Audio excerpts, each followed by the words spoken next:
안녕하십니까.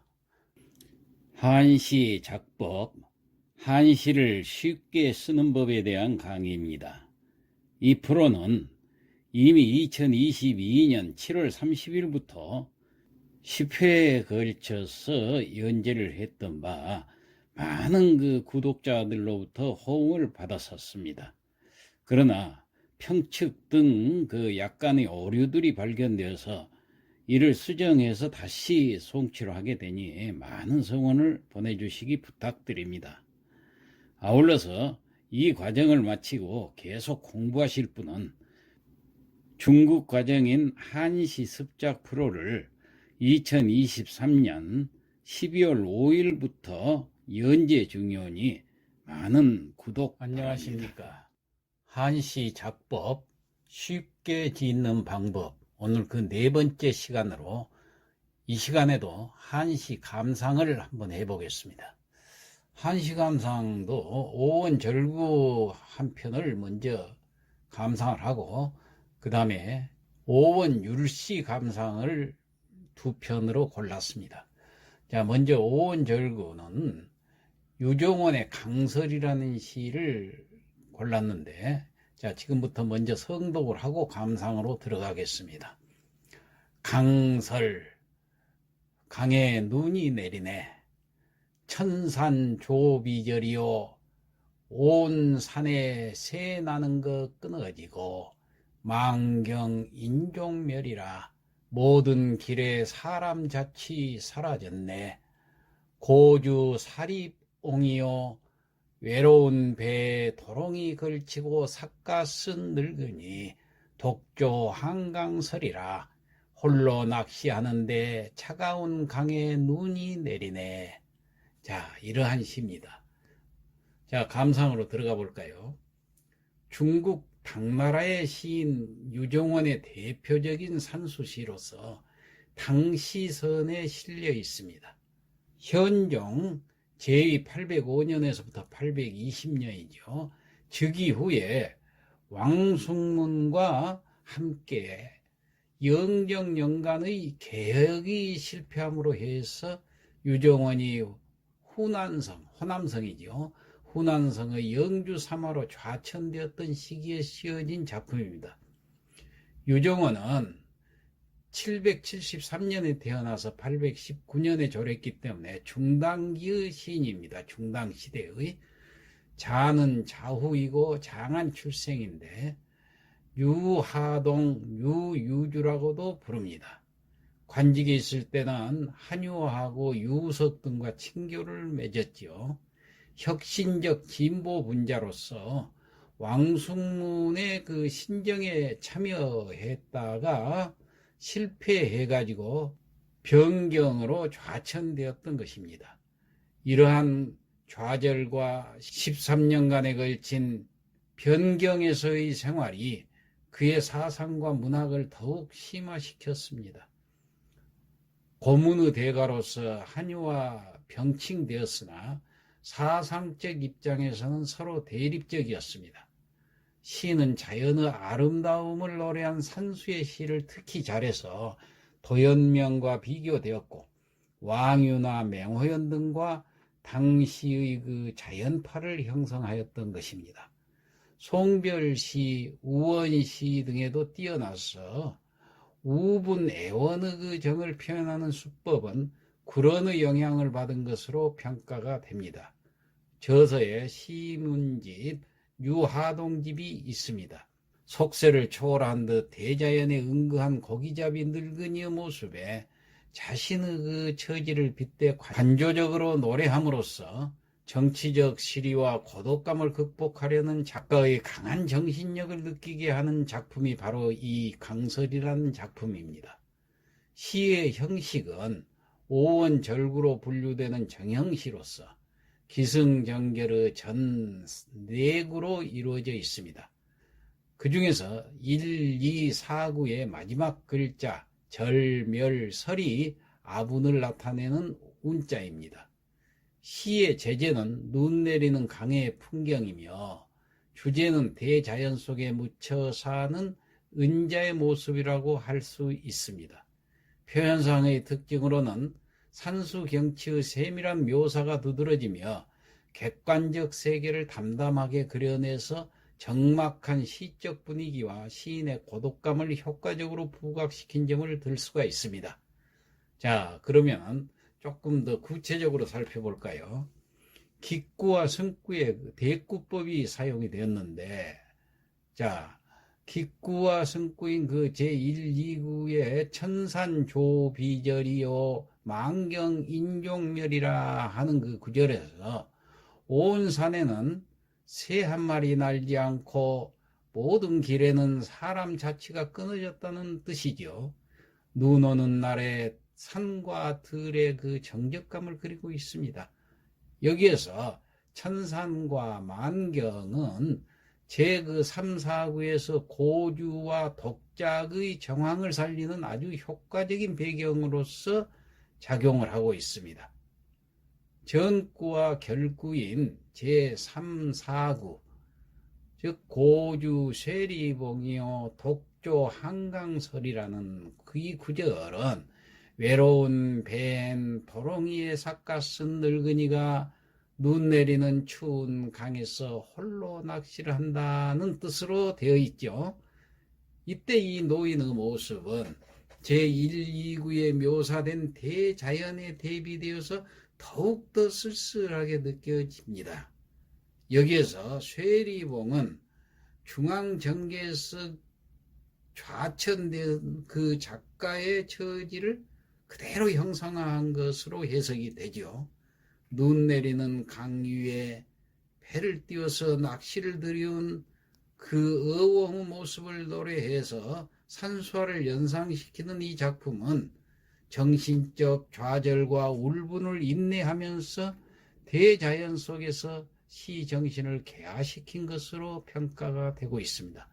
자, 이 시에 묘사된 전경은 중국 남성의 화가 마원의 작품 한강 독조도라는 작품이 있는데 이것을 비롯해서 다른 많은 작품에도 화제로서 자주 사용되었던 시입니다. 자, 이상 이 시에 대한 감상을 마치고 그 다음 오원율시를 감상을 하겠는데 여기서는 평기식과 측기식 하나씩 감상하도록 하겠습니다. 먼저 평기식. 자, 우리나라 그 유명한 학자인 이율곡 선생의 화석정이라는 시. 자, 이 시를 먼저 성독을 해보겠습니다. 화석정. 임정 추위만이요 숲속의 정자에 가을이 이미 저무는데 속액의 무궁이라 시인의 마음은 끝이 없구나. 원수 연천벽이요 멀리 강은 하늘에 이어져 푸르고 상풍 향일홍이라 설이 내린 단풍은 햇볕을 향해 북도다. 산토 고륜 어리요 산은 쓸쓸히 둥근 달을 내뱉듯 하고 강한 만리풍이라 강은 만리의 바람을 머금었어라. 한홍 하척의요 쓸쓸한 큰 기러기는 어디로 가는고 성단 모운 중이라 그 소리 노을진 구름 속에 사라져 가네. 예, 참 멋있는 시지요. 이 시는 율곡 선생이 8살 때 처음 한시를 배우고 지은 시라고 그러니 놀라지 않을 수가 없죠. 그런데 마지막 구절에 성단 모운 중이라는 구절이 있죠. 이 구절을 사람들이 보면서 율곡 선생이 일찍 돌아가실 줄을 예견했다고 합니다. 율곡 선생은 49살에 돌아가셨거든요. 자, 조선 최고의 천재이자 대학자 율곡 이 선생. 그가 8살 때 파주의 임진강 가에 있는 이 화석정에 올라서 읊은 작품으로 전해지고 있습니다. 자, 코흘리게 어린이가 지었다고 하기에는 너무나 완숙한 경지를 보여주는 명작품입니다. 한번 구체적으로 살펴봅시다. 수련에서 시인은 숲속 정자에 가을이 깊어가니 소객은 시인을 말하죠. 시인의 뜻이 무궁하다고 표현을 했습니다.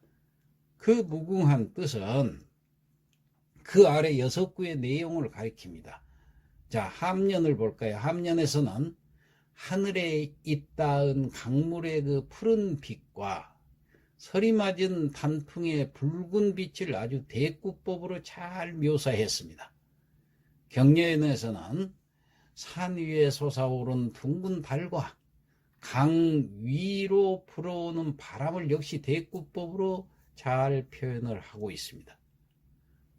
이렇게 함년과 경려는 대꾸법을 사용하는 그 오원율시의 정형을 그대로 보여주고 있는데, 미련에서는 구름 속으로 사라지는 기러기의 울음소리로 앞 연에서 열거한 시간과 공간의 대비, 강물과 단풍의 색채적 대비의 시각적 요소에 이 기러기 울음소리는 청각이죠. 그러니까 청각적 요소를 가미를 해서 시의를 더욱 풍성하게 하고 있습니다.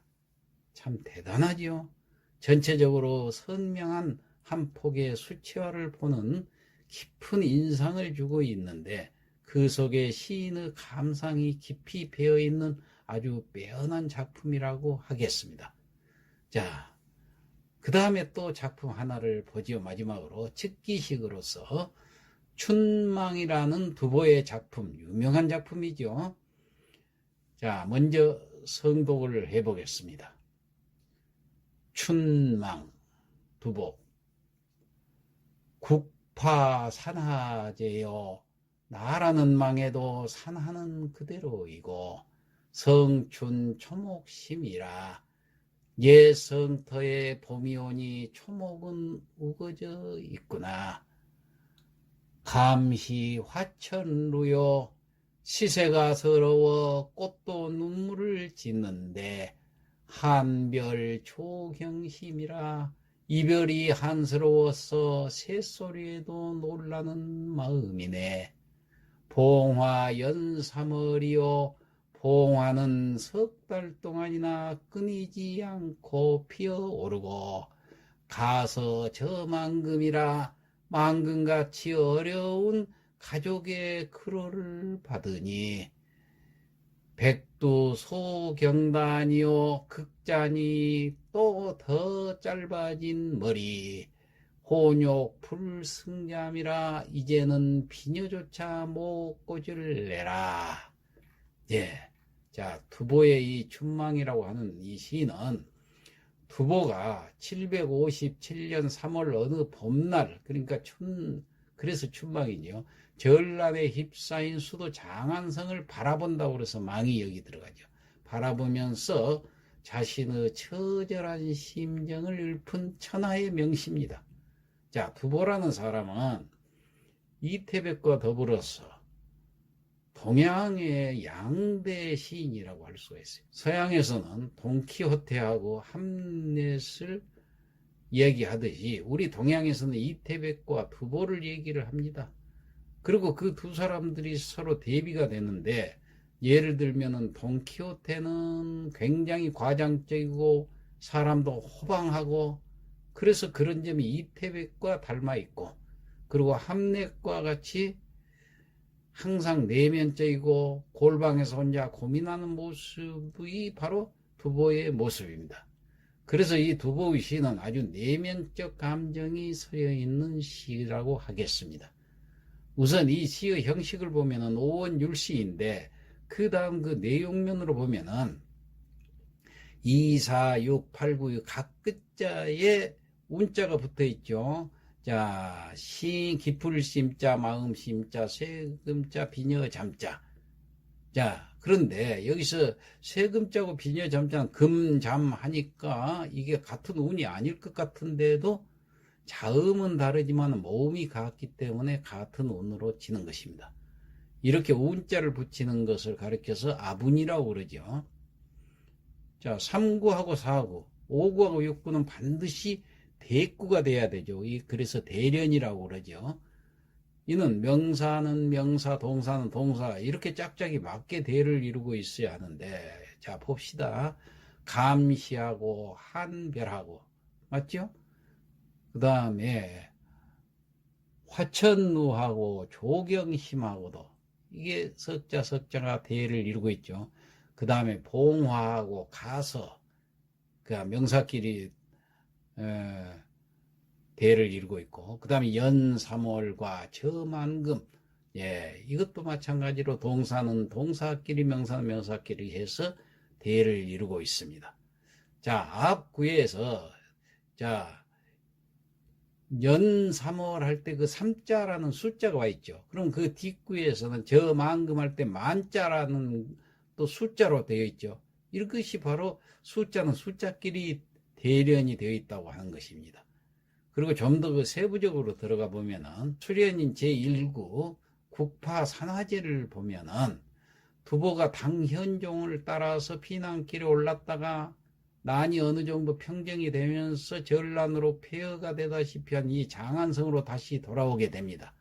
자, 장안성 시가지는 여기저기 전쟁통에 폐허가 되어 있는데 제일 처음에 읊은 제1구를 보세요. 그 첫 마디가 아주 눈물겹습니다. 뭐라고 그랬습니까? 국파산화제라. 예, 나라는 부서졌어도, 즉 나라가 망가졌어도 산하는 그대로 있다. 산하제라. 이야, 얼마나 멋있습니까? 첫 구부터. 두보의 첫 구는 굉장히 그 충격적인 아주 천하의 명언이 되어 있는 것입니다. 자, 그 다음에 그 같은 수련의 제2구를 보세요. 성춘 초목심이라. 성춘, 예, 장안성에도 봄이 왔다 그 말이죠. 성춘. 초목이 심이라. 심이란 건 깊다 그 말은 우거졌다는 얘기예요. 초목, 풀과 나무들이 우거졌다. 예, 전쟁의 그 폐허 속에서도 식물들은 자기를 할 일을 찾아서 무성히 자라고 있었던 것입니다. 그 다음에 함년인 제3구를 볼까요? 감시 화천루라. 감시, 차, 느낄 깜자 떼시자. 폐허 더미로 변한 장안성을 보노라니 이 감회가 깊지 않을 수가 없겠죠. 자, 이렇게 감회가 깊은데, 자, 꽃 화자. 꽃은 어떻습니까? 초목들 사이로 꽃이 활짝 피었어요. 자, 그 꽃도 천루, 자, 눈물을 뿌리는 것, 뿌릴 천자, 눈물을 뿌리는 것 같다는 시인의 심정을 피력한 것입니다. 꽃이 무슨 눈물을 뿌리겠습니까마는 시인의 눈에는 그렇게 보였던 것입니다. 그 다음 똑같은 함년인 제4구 한별 조경심이라. 한별이라는 것은 뭡니까? 이 한이 깊어서 이별을 했어요. 이별을 할 수밖에 없는 그 한. 자, 가족들은 이때 전부 다른 곳으로 피난 가고 없고, 두보는 백의종군하면서 정사에도 관여를 했기 때문에 가족들과 어쩔 수 없이 멀리 떨어질 수밖에 없었죠. 전쟁통에 가족들이 죽었는지 살았는지 그 안부조차 궁금하니까 얼마나 한이 맺혔겠어요. 가족들이랑 이별한 것이 원망스러운데 이때 조경심이라. 새가 짹짹짹 울자 짹짹 소리 자체가 경심, 놀랄 경자, 마음 심자, 자기 마음을 확 놀래킨다는 얘기예요.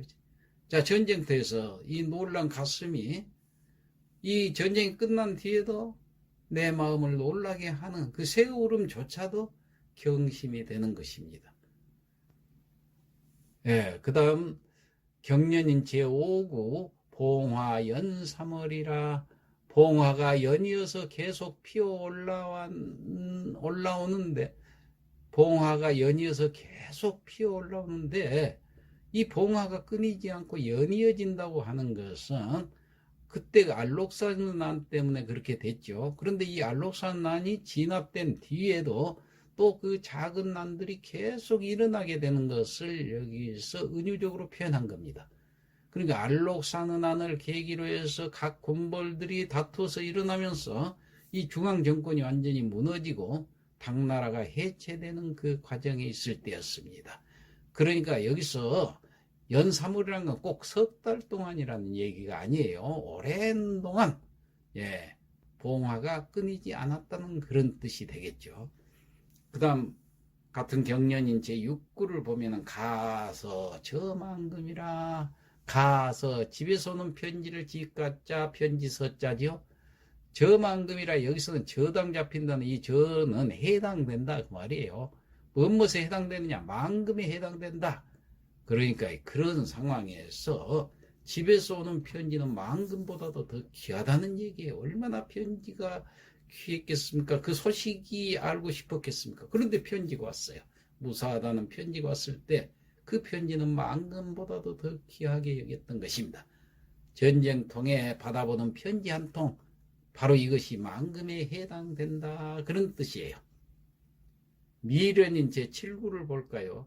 백두 소경단이요, 백두 희끗희끗한 흰 머리를 백두라고 그러죠. 이제 나이가 들었으니까 빡빡 긁었더니 긁을 머리가 점점 짧아진다고 그랬습니다.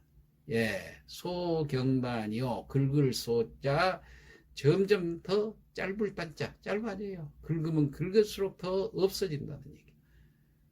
자, 머리가 점점 짧아진데, 그러면서 마지막 미련인 8구를 보세요. 혼욕 불승잠이라. 얼마나 짧아졌는가 보세요. 여기서 혼욕이라고 할 때 혼이라는 것은 흐릴 혼자지만 도무지라는 정도를 나타내는 부사로 해석을 하면 됩니다. 도대체 아무리 애를 써도 불승잠이라. 승이라는 건 이길 승자지요. 여기서 잠은 비녀란 뜻입니다. 그러면은 옛날에는 상투를 틀었으니까 비녀를 꽂았는데 남자들도 도무지 비녀를 꽂을 길이 없어요. 머리가 짧아져서. 그러니까 비녀를 꽂지 못할 정도로 머리카락이 짧아졌습니다. 얼마나 걱정을 많이 했으면 머리가 빠졌겠어요. 내면적으로는 아주 평범한, 그저 봄이 와서 꽃이 피고 새가 울고 이런 모습을, 이 봄의 모습을 그렸지만은 그 내면적인 흐름이라고 하는 것은 그렇게 많은 애환이 스며 있어서 깊고 깊은 내용을 가지고 있는 시다. 이렇게 생각을 하면 되겠습니다.